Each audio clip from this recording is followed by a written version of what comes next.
Bismillahirrahmanirrahim. Assalamualaikum warahmatullahi wabarakatuh. Alhamdulillahi rabbil alamin. Wassalatu wassalamu ala rasulillahil karim Sayyidina Muhammadin al-amin wa ala alihi wa sahbihi wa dhurriyatihi wa ummatihi ila yaumiddin wa ba'd. Saudara-saudariku, Alhamdulillah kita awali pertemuan kita di subuh kali ini waktu Indonesia bagian Barat dengan bersyukur pada Allah Subhanahu wa Ta'ala. Alhamdulillah kita diberikan kesempatan kembali untuk berkehidupan sesuai dengan ajal yang telah Allah tetapkan, dan tentunya kita bermohon taufik dari Allah Subhanahu wa Ta'ala agar senantiasa diberikan bimbingan, menyiapkan dan menjalani aktivitas kehidupan kita sehingga mendapatkan ridha dari Allah Subhanahu wa Ta'ala dan menghasilkan kesuksesan dunia dan kebahagiaan akhirat. Tentu dalam sambungan kita saat ini beberapa kawan-kawan terhubung di tempat yang berbeda. Bila di sini saat ini telah melewati waktu subuh, di beberapa tempat mungkin waktunya cukup berbeda, bahkan mungkin ada yang malam dan ada yang sore, atau bahkan boleh jadi masih tengah malam belum tiba waktu subuh. Mudah-mudahan semua kondisi ini selalu terjaga untuk membangun ketaatan pada Allah Subhanahu wa Ta'ala. Alhamdulillah kita telah sampai pada penanggalan 27 Sya'ban 1444 Hijrah. Tak terasa insya Allah 2 hari ke depan, Selasa, Rabu, tepat tanggal 29 Sya'ban hari Rabu 1444 Hijrah.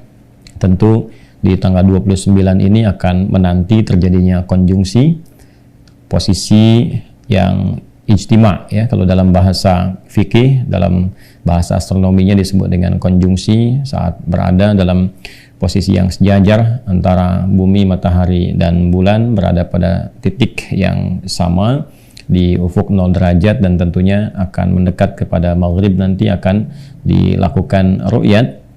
Dan insya Allah seperti pernah saya sampaikan, waktu Ramadan di tahun ini akan sangat besar kemungkinan, hampir tidak ada kemungkinan yang untuk berbeda, tapi besar kemungkinan akan sama.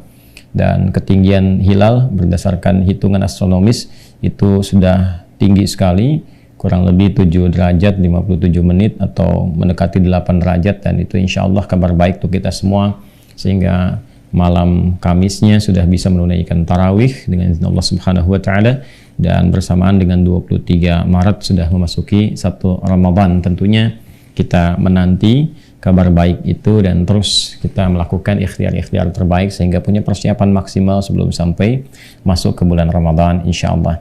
Untuk itulah kita mengaji, membekali kembali seperti yang sering saya ungkapkan, saya janjikan. Terkadang ini baru pulang kegiatan dari beberapa tempat. Alhamdulillah Allah berikan kesempatan dari beberapa bulan yang lalu untuk menata, membersamai beberapa daerah, membangun masjid.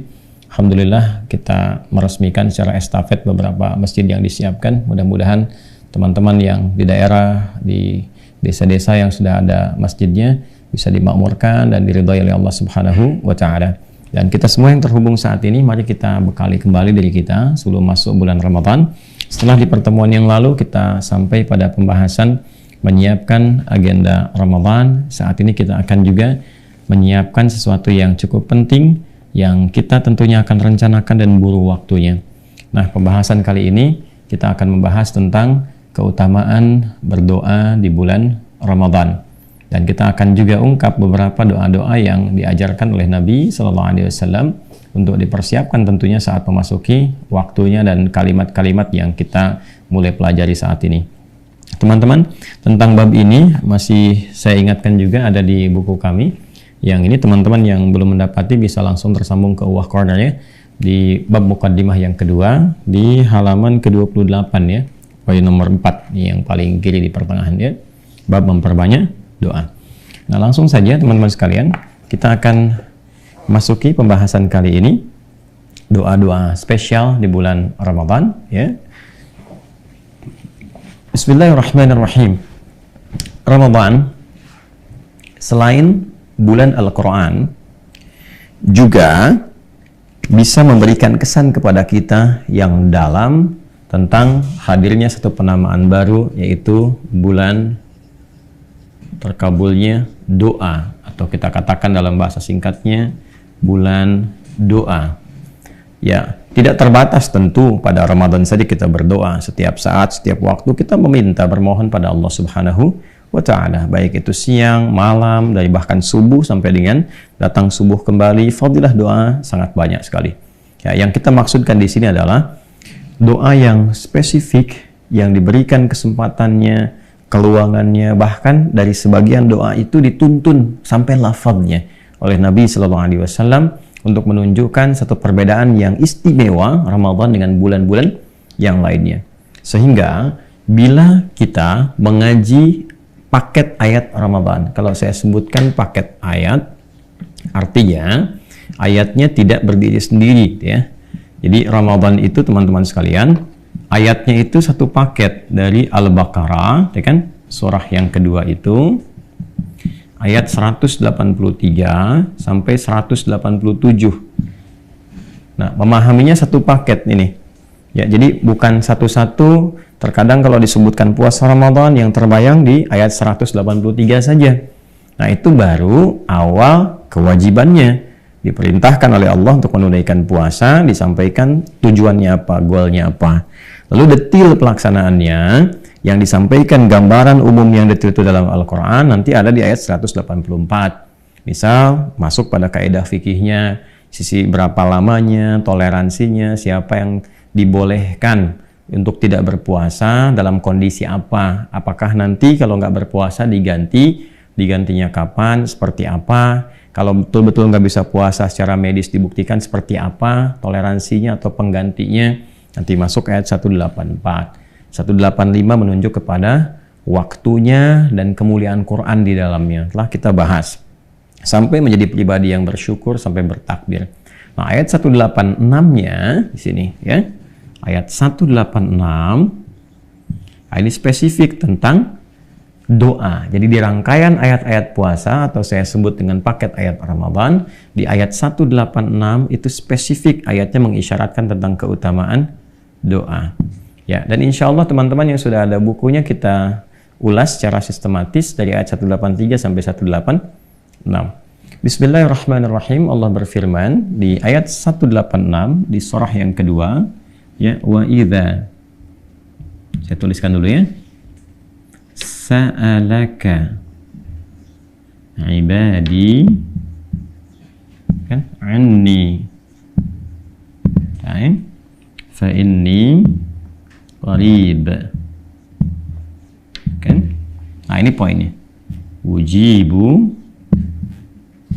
da'wata da'i, kan?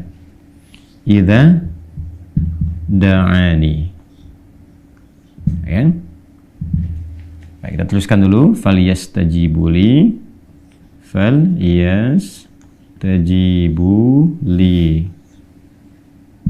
falyastajibuli, kan? Li wal yu'minu bi, wal yu'minu bi, la'allahum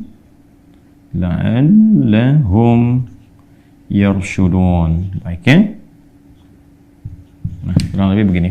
Ini saya harakati lebih awal untuk memberikan kemudahan dalam membaca. Baik teman-teman, tersambung di Al-Baqarah 186 paling kiri sebelah bawah di mushaf standar, ya.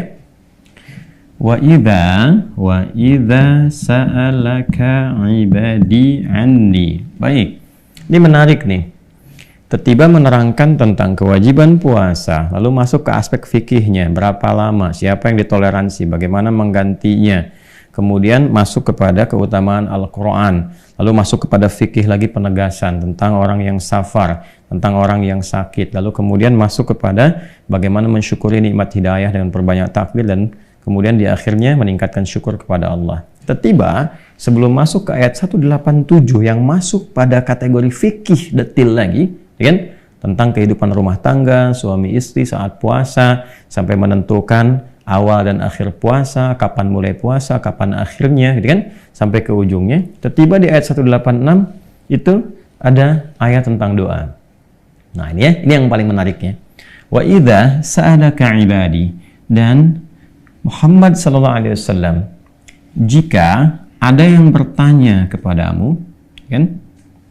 Baik, ini rumus cepat ya teman-teman. Kalau ada idza ketemu dengan bentuk past tense, fi'il madhi disebutnya, maka maknanya mudhari. Jelas? Nah, tapi bukan sekedar mudhari di sini.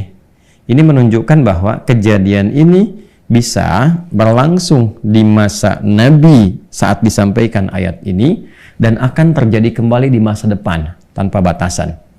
Artinya, di era Nabi Muhammad SAW, kan ketika ayat ini diturunkan, ada di antara hamba-hamba Allah yang akan berkonsultasi kepada Rasulullah untuk mendekat kepada Allah Subhanahu wa Ta'ala. Ketika ayat ini diturunkan bersamaan dalam rangkaian Ramadan, ingin memberikan kesan bahwa saat momentum Ramadan itu tiba, akan didapati banyak orang-orang yang ingin mendekat kepada Allah.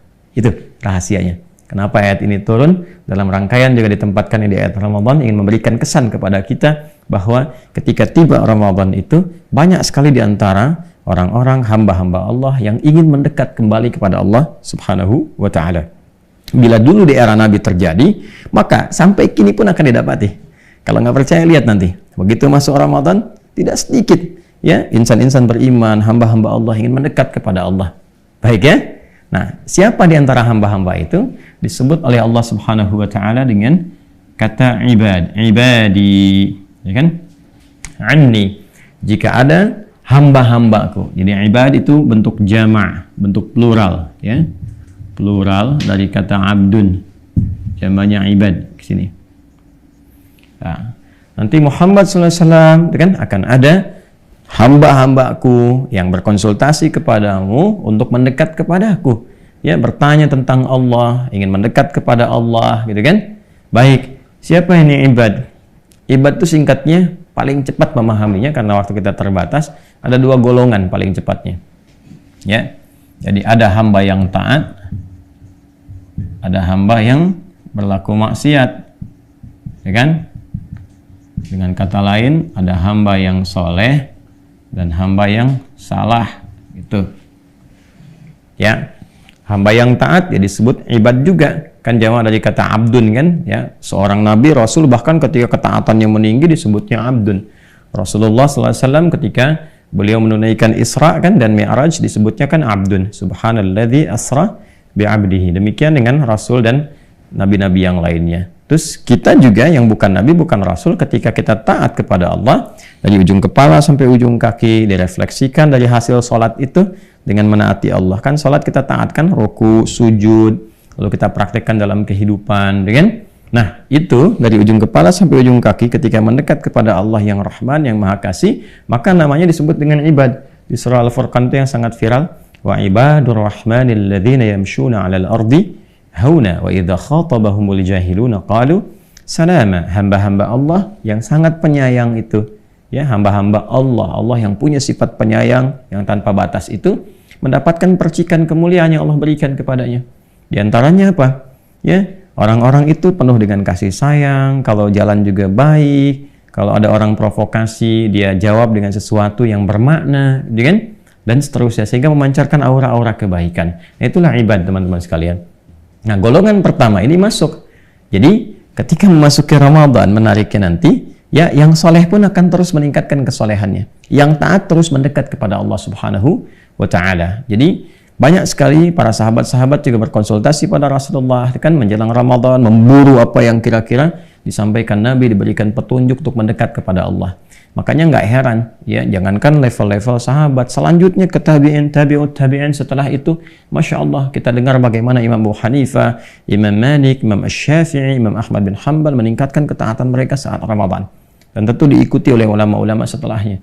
Ya, karena itu, biasanya para ulama-ulama itu masuk Ramadan, mereka rajin ibadah, meningkatkan ketaatan. Sangat sedikit sekali yang mengajar, atau bahkan jarang didapati ulama-ulama dulu itu saat Ramadan mengajar. 11 bulannya untuk mengajar, sebulannya membangun ketaatan kembali kepada Allah.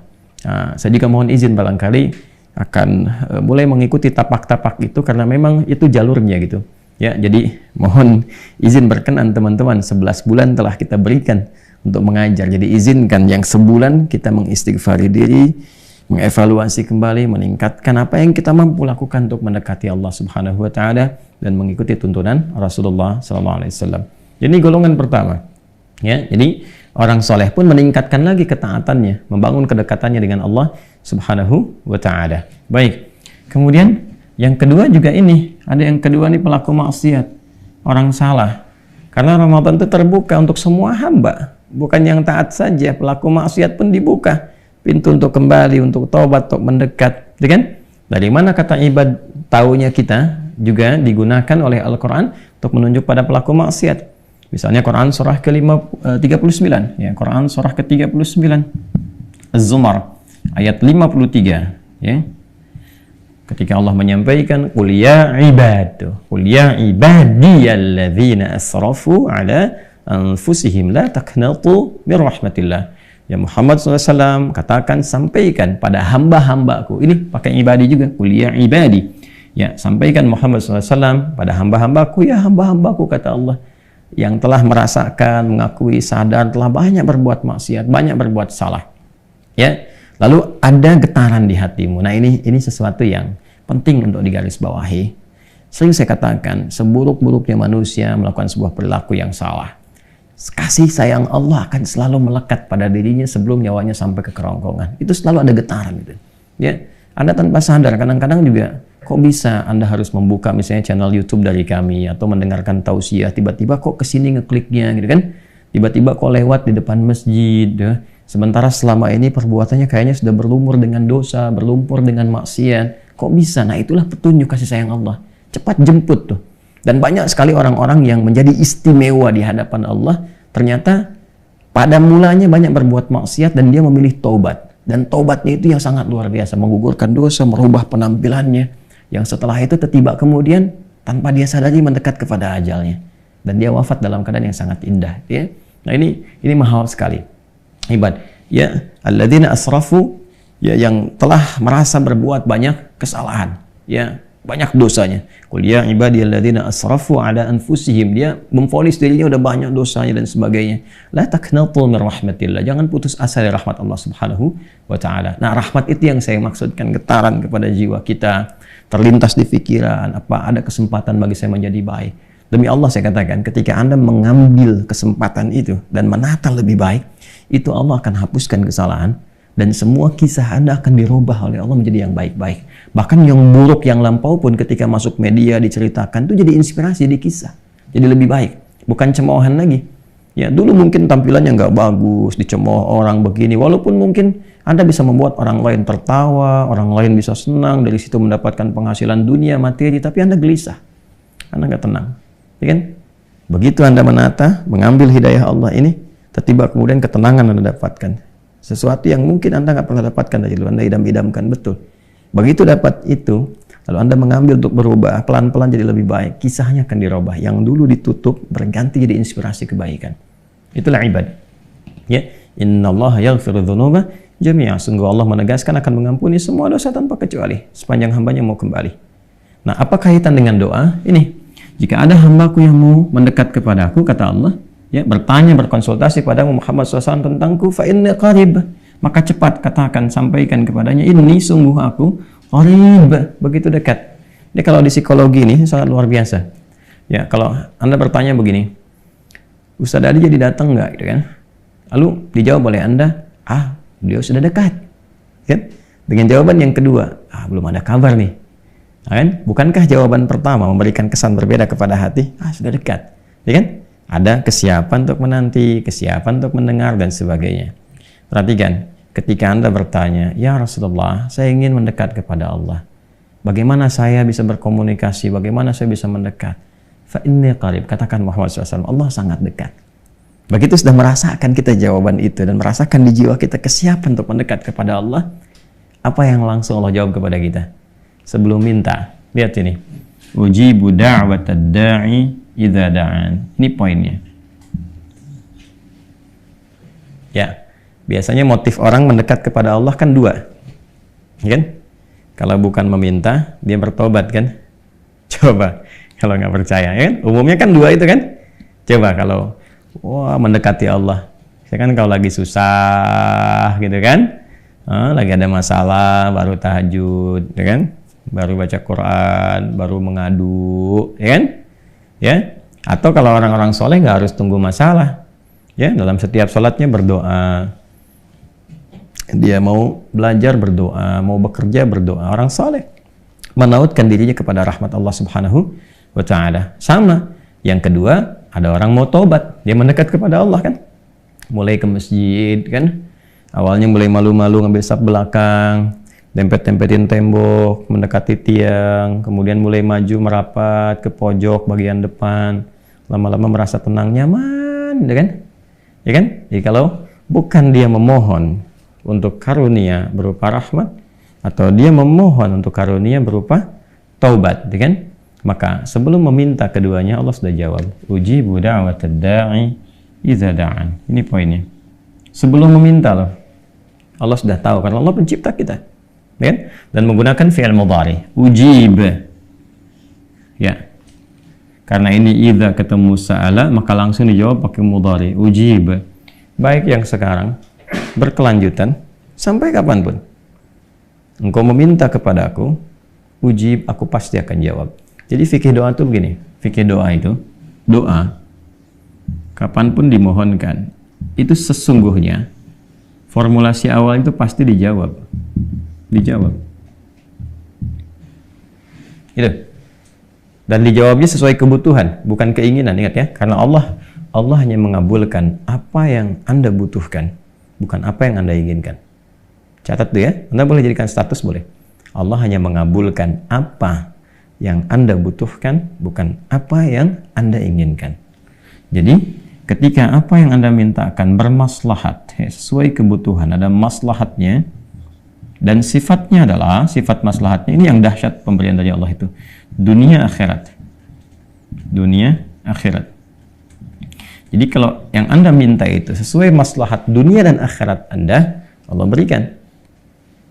Ya, kalau belum sanggup Anda terima itu saat ini karena belum siap, nanti ditangguhkan. Sama dengan pertanyaan begini. Ya, mohon maaf sekali. Anak Anda usia 5 tahun, dia minta diberikan motor dan Anda sanggup punya hartanya, Allah titipkan pada Anda, diberikan nggak? Tidak. Tunggu dia sampai usia yang cukup dan dibenarkan secara undang-undang bisa mengendarai motor, Anda baru berikan.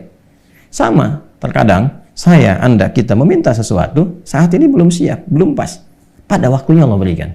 Dan ini adalah sesuatu yang standar sekali sesuai dengan fitrah. Jangankan kita, Nabi aja begitu. Masih ingat kan kisah tentang perpindahan kiblat? Nabi minta berapa lama? Ya kan?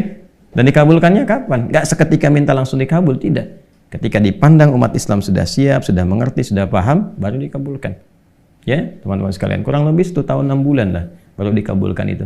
Ya. Kembali ke sini teman-teman sekalian. Jadi doa itu standarnya dijawab. Kalau nggak baik untuk dia di dunia, diberikan di akhirat. Kan? Nah, kalau ada doa yang tidak dijawab, itu baru masalah. Nanti bab lain kita bahas ya.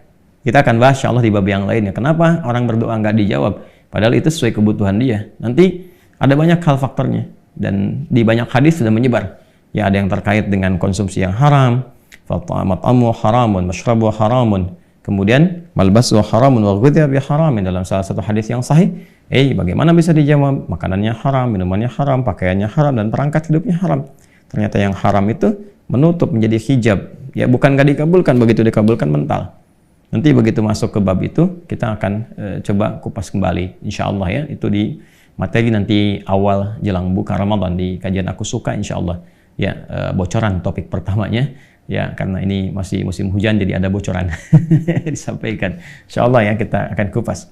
Poinnya ke sini dulu, teman-teman. Ya, jadi di ayat ini ada terkait gambaran tentang orang yang ingin mendekat kepada Allah, utamanya terletak di rangkaian Ramadan, memanfaatkan bulan Ramadan yang mulia dengan banyak meningkatkan doa kepada Allah Subhanahu wa Ta'ala. Ya kan? Falyastajibu li wal yu'minu bi la'allahum yarshudun. Maka kalau doanya cepat ingin dijawab dikabulkan, cepat pula respon seruanku, kemudian bangun keimanan yang kuat kepadaku supaya kalian mendapatkan petunjuk-petunjuk kebaikan yang membimbing kalian pada apa yang kalian mintakan. Bagian ini saya bahas nanti ya, saya akan konsentrasi dulu fokus pada yang dikotaki ini terkait dengan doa-doa dalam Ramadan. Baik teman-teman.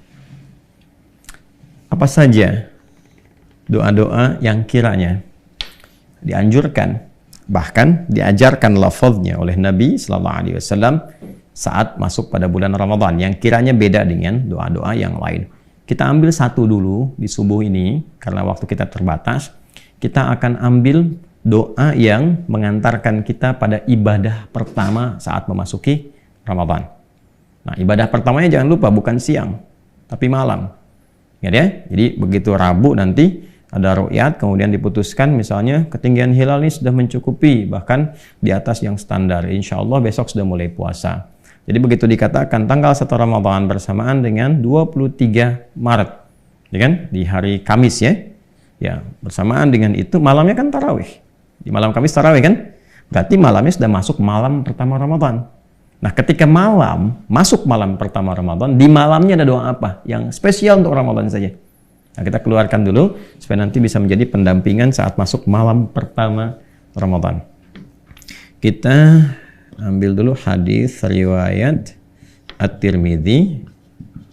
Ini di beberapa kitab hadis dicantumkan ya. Ada di At-Tirmidzi, ada di An-Nasai, ada juga di Ibnu Majah, termasuk di Musnad Ahmad ada. Ya, kita ambil dulu yang hadis riwayat At-Tirmidzi nomor hadis 3000 nomor 3513. Ya. Kalau kiranya ada perbedaan di nomor, mungkin beda cetakan, lihat di rawinya. Rawinya dari Sayyidah Aisyah. Ya. Usahakan kalau istri-istri Nabi SAW gunakan kata Sayyidah untuk menghormati ya. Sayyidah Khadijah, Sayyidah Aisyah ya, dan seterusnya radhiyallahu taala anhunna jami'an. Ini Sayyidah Aisyah radhiyallahu taala anha. Ya. Baik. Yang ini langsung doanya ditalkinkan oleh Nabi SAW dari lisan Nabi kepada Sayyidah Aisyah radhiyallahu taala anha.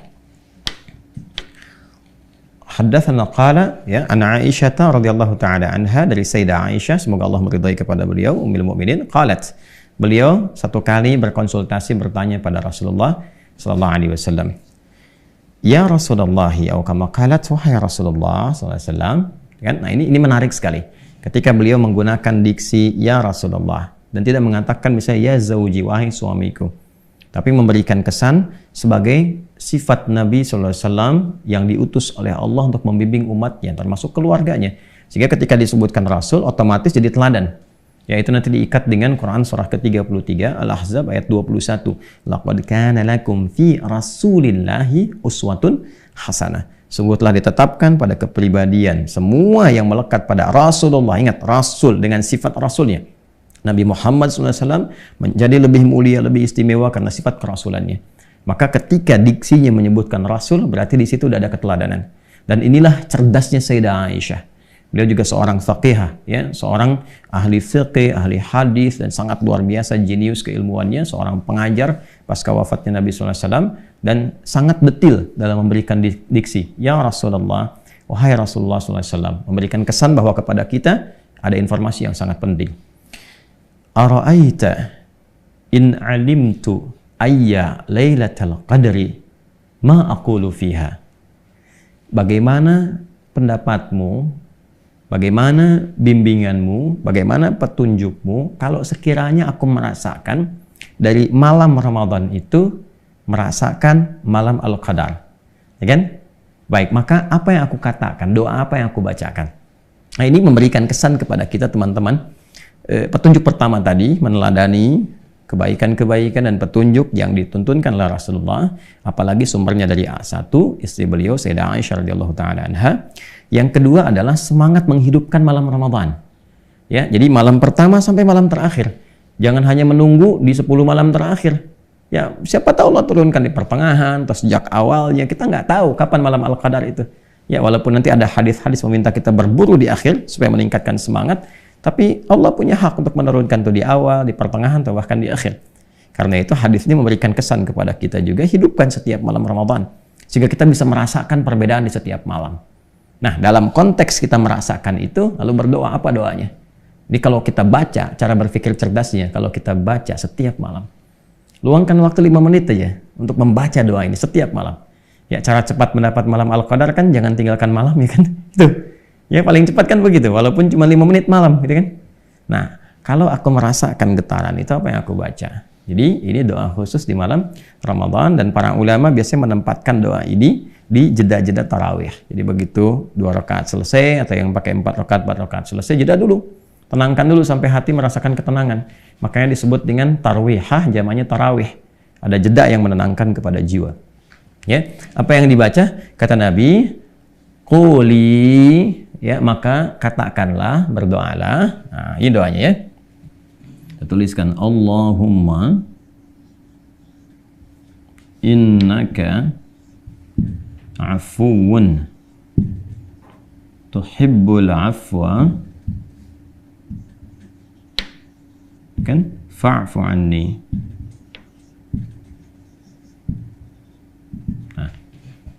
Ya, di riwayat lain saya kasih kurung, ini ada tambahan karim.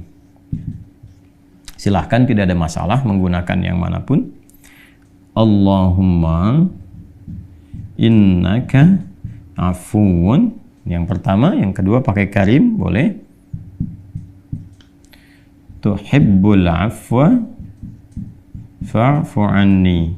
Nah, ini spesifik untuk malam-malam Ramadan, hadisnya sahih. Ya, baik. Allahumma, ya Allah, saya pernah sering kali bahas, kalau Allahumma itu adalah kalimat ya Allah yang disatukan, menunjukkan pada ketundukan, ketawaduan, dan penuh harap. Jadi kalau menggunakan kata Allahumma, ada ketawaduan di dalamnya, ada penuh harapan, kan? Kemudian innaka, sungguh engkau, afuun, maha pemaaf, karimun, maha mulia, tuhibbul afwa, engkau mencintai segala bentuk pemaafan. Wah, ini dalam sekali nih, kalau kita ngerti bahasa Arab itu dalam sekali. Jadi kita seakan membalikkan itu kan, meminta dengan sifat yang mulianya.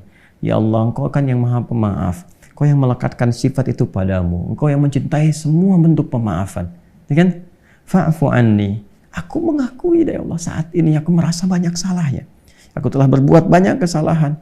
Maka ya Allah, kan, fa'fu anni, mohon maafkan aku, ampuni dosaku, gugurkan kesalahanku. Ya, ini pakai fa, berharap minta disegerakan gitu kan. Ya, disegerakan, mohon ya Allah, mohon berkenan, engkau maafkan aku, ampuni aku, sayangi aku, gugurkan kesalahanku. Itu Masya Allah, kalau benar kita mengucapkannya dengan getaran jiwa kita, merasakan kehusyuan dalam meminta, itu yang dimaksudkan hadis ghufira lahu ma taqaddama min dzambi. Ya, boleh jadi itulah wasilah yang mengantarkan kita pada ampunan Allah dari semua dosa-dosa yang pernah dikerjakan, semua. Ya, jika benar memintanya, tentu ini kan, ini kalimat taubat. Ya, kalimat taubat. Jadi yang pertama yang ingin disampaikan teman-teman semuanya, bahwa Allah Subhanahu wa taala memberikan petunjuk pada Rasulullah sallallahu alaihi wasallam untuk mengajarkan kepada istri beliau tercinta Sayyidah Aisyah radhiyallahu taala anha, yang diteruskan tentunya kepada kita umatnya, doa-doa spesifik, permohonan spesifik selama Ramadan, dan yang pertama adalah doa yang terkait dengan malam Ramadan. Nah, teknisnya saya persingkat, doa ini dibacakan di sela-sela salat tarawih. Kan? Jadi di antara jeda, misalnya kalau menggunakan formulasi baik itu 11 rakaat atau 23 rakaat atau bahkan lebih. Jadi kalau ada yang 2-2, maka setelah 2 itu jeda sebentar. Jangan langsung bangun lagi, tenang ya, tenang. Ya, kalaupun menunaikan berjamaah, tenang sejenak, berdoa dulu, baca dulu ini. Ya Allahumma innaka afuwun karim, atau Allahumma innaka afuwun tuhibbul afwa fa'fu anni, kan? Nah, kalau sekiranya untuk banyak, ganti kepada anak saja. Allahumma innaka afuwun, atau Allahumma innaka afuwun karim tuhibbul afwa fa'fu anna, gitu ya. Dan untuk jamak demikian. Nah, kadang-kadang di beberapa masjid diingatkan, ada salah satu yang mengingatkan kepada jamaah membacakan, karena nggak semua orang tahu. Itu cara berpikirnya ya. Jadi jangan langsung berpikir, oh, ini salah, ini bid'ah, ini begini. Tidak. Anda berpikir yang lebih bijak. Ya, berpikir yang lebih bijak. Kalau sudah pada tahu ya tinggal dipraktekkan. Kalau di masjidnya sudah pada tahu, ya silahkan masing-masing. Tapi beberapa masjid ada yang belum mengerti. Makanya ulama kita dulu nggak banyak teori, dibimbing langsung di lisannya untuk ditalkinkan, disampaikan. Ya, jadi ada, silahkan kalau misalnya sudah pada mengerti, kita ajarkan sekarang, minta masing-masing. Ya, beberapa tempat ada masyarakat yang kalau nggak dibimbing dia nggak berdoa, dia nggak tahu. Seperti masyarakat di awam, jangan disamakan. Ingat ya, fikih itu nanti akan selalu berkesesuaian dengan karakter setiap muslimnya. Jadi jangan samakan orang-orang yang sudah mengerti dengan masyarakat awam, orang-orang yang menengah, pendidikannya atau bahkan cukup baik, bisa memahami, mengerti dengan orang-orang yang pekerjaannya sangat sederhana. Ya, dia bertani, dia berkebun, dia pulang itu dia nggak sempat belajar ini itu, dia pahami yang pokoknya saja, itu pun sudah ada babnya. Jadi lengkap di Islam tuh babnya lengkap. Nah, jangan semua harus ditarik, harus sama seperti Anda, tidak. Ya, kita harus bijak melihat dan bijak juga menilai pada diri sendiri. Kan yang dihisapnya kita masing-masing, ya kan? Tapi nanti ada fikih ranah ulama yang di situ kemudian disesuaikan kepentingannya dengan masyarakat-masyarakat yang bisa mendapatkan bimbingan sesuai dengan karakter mereka. Ini gambarannya. Kemudian dibacakan dengan penuh kehusyuan, ketawaduan, permohonan yang dalam kepada Allah sehingga kita merasakan getaran doanya. Bukan hanya untuk pribadinya saja, ya. Nah, ini teman-teman sekalian, doa yang pertama saya kira yang bisa kita bahas di kesempatan subuh kali ini. Dan tentunya disiapkan. Dari sekarang saya tuliskan, ajarkan sampai dalilnya, di mana di kitabnya dan sebagainya, supaya dari sekarang sudah disiapkan, dipelajari, dipahami, coba dilatih dalam tahajud pelan-pelan, nanti pas Ramadan sudah terbiasa. Kelas ya? Alhamdulillah ya. Nanti teman-teman bisa baca ya lebih dalam di buku ini Makna Ayat Puasa ya, yang ini. Silahkan dipelajari sebelum Ramadan sehingga nanti pas Ramadan tinggal diamalkan ya. Ada beberapa mungkin yang bisa dikaji. Kalau pengen tilawah ayat puasa ya boleh. Ini dari ayat 183 sampai 187 kita sudah tampilkan dengan beberapa pengantarnya. Teman-teman izin menyampaikan informasi bahwa insya Allah kita sudah siapkan paket pembelajaran selama Ramadan yang bisa Anda akses, baik itu saat sahur, ba'da subuh, di siang sampai menjelang buka, insya Allah mudah-mudahan bermanfaat untuk kita semuanya. Kemudian saya mengajak kepada teman-teman semua untuk memanfaatkan sisa waktu berwakaf untuk pesantren karena memang waktunya sangat terbatas dan kita juga sedang speed up supaya bisa cepat diselesaikan dalam waktu dekat sehingga bisa optimal digunakan. Mudah-mudahan ada sebagian spot khususnya area lantai pertama masjid untuk i'tikaf bisa digunakan. Bagi teman-teman yang ingin berwakaf masih ada kesempatan di rekening yang sama seperti pernah saya sebutkan sebelumnya, yaitu di Bank Syariah Indonesia, nomor rekening 111 3 kali satunya ya, 111 4444 4 kali 4-nya 142 111 4444 142 atas nama Yayasan Ma'had Islam Rafi'ah Akhyar. Kemudian yang kedua, teman-teman yang di Mira saya kira sudah tercukupi kuotanya, jadi mohon izin akan ditutup terlebih dahulu. Menjelang ke Ramadan akan dirapikan data dan insya Allah barangkali kalau tidak di awal Ramadan itu nanti kita bertemu untuk saya berikan motivasi, apakah nanti sesinya Zoom atau bersama dengan STUAH sehingga bisa menyiapkan agenda Ramadan juga mungkin dengan PKU keseluruhannya. Bersiap-siap saja untuk diinfokan pada teman-teman semuanya ya. Diaktifkan ya, diaktifkan. Kemudian untuk teman-teman yang peserta penghafal, saya berharap semuanya menyiapkan dengan baik, tetap optimis, dan teman-teman juga yang ingin ikutan untuk berwakaf ya, paket hafalan, nanti silahkan cek aja di deskripsi, itu ada peluang-peluang kebaikan yang bisa dilihat. Ya, saya kira itu yang bisa saya sampaikan di kesempatan kali ini. Terima kasih atas perhatiannya. Mohon doa selalu supaya kami bisa istiqomah dan dijaga oleh Allah Subhanahu wa taala sehingga tetap bisa mencintai Rasulullah SAW yang itu terrefleksikan dalam bentuk pengajaran-pengajaran yang mudah-mudahan senantiasa dibimbing oleh Allah Subhanahu wa taala. Maafkan saya banyak kekurangan, banyak kekhilafan. Mudah-mudahan teman-teman bisa memaklumi dan bisa mengambil pelajaran dari ustadz manapun yang membuat teman-teman bisa lebih baik. Terima kasih. Allahumma taqabbal minna innaka antas sami'ul alim wa tub 'alaina innaka antat tawwabur rahim. Rabbana atina fid dunya hasanah wa fil akhirati hasanah wa qina adzabannar. Allahumma barik lana ya Allah fi akhir Sya'ban wa balighna Ramadan bi rahmatika ya arhamar rahimin. Wa sallallahu ala sayyidina Muhammad wa ala alihi wa sahbihi ajma'in wa akhiru da'wana subhanakallahumma wa bihamdika nashhadu an la ilaha illa anta nastaghfiruka wa natubu ilaik. Alhamdulillahirabbil alamin. Assalamualaikum warahmatullahi wabarakatuh.